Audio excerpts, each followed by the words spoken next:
comment on en arrive à savoir qu'on a le SOPK? Autour de moi, toutes les personnes qui ont le SOPK, ça a été une demande qui a été faite des personnes elles-mêmes. C'est des personnes dont les médecins ont suggéré d'aller le faire tester. Donc c'est vraiment plutôt en parlant avec des amies qui elles-mêmes avaient été diagnostiquées, qui me disaient mais attends, mais là tu me parles de TCA, donc trouble du comportement alimentaire, c'est souvent chez les personnes avec SOPK. Aussi tout ce qui est psychologique, les personnes avec SOPK, vu que c'est hormonal, bah, ça touche énormément le psychologique, donc tu es souvent beaucoup plus affecté par les anxiétés, la dépression, tout ce genre de choses. Moi je sais que j'ai toujours été dans le spectre hypersensible, mais je pensais juste que c'était ma personnalité aussi, ce genre de choses. Et moi il y a eu le gros sujet de mon surpoids. C'est un truc où j'ai eu beau faire tous les régimes, tous les trucs, ça ne bougeait pas. Et en fait, j'ai une amie qui s'est fait diagnostiquer du SOPK.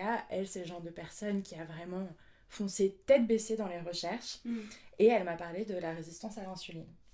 Parce que du coup, moi, on avait déjà fait les tests, j'ai pas de diabète, j'ai pas de cholestérol, tout ça. Et en fait, en grappillant un peu tout ce genre de choses, je me suis dit, il y a quelque chose. J'osais pas encore aller voir mon médecin parce que, en parallèle de tout ça, j'avais plein de errances médicales sur d'autres sujets. Et en fait, via le boulot, donc je travaillais dans une entreprise qui fait des objets de santé connectés. Et il y avait un truc de recherche pour lier la température au cycle. Et on m'a fait faire des tests d'ovulation pendant 3 mois.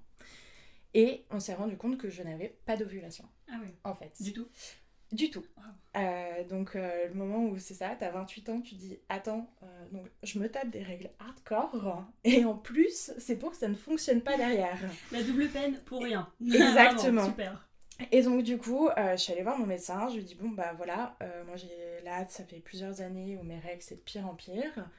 J'ai fait ces tests, on se rend compte que j'ai pas d'ovulation. Ok, c'est des petites languettes en papier sur lesquelles on fait pipi, donc à prendre un peu avec du recul quand même, mais en fait il y a des marqueurs qui étaient pas du tout là.